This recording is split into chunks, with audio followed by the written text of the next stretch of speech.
Alright guys, so you can see this thing is scored, so that's why you can't spin that shaft. You guys can see better. So I think this power steering pump is done. So yeah, I tried. I have the whole kit right here.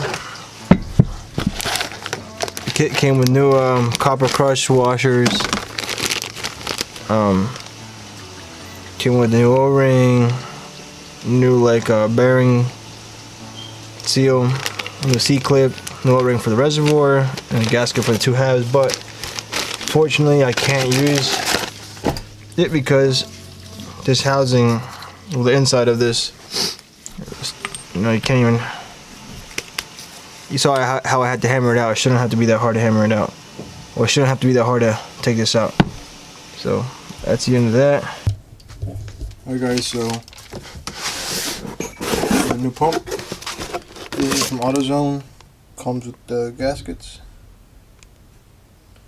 O-rings. Here it is. So I just had to transfer over the bracket and the actual reservoir. Oh yeah, this one you can actually turn. You can see. I like the old one. Put this together and put it on the corner.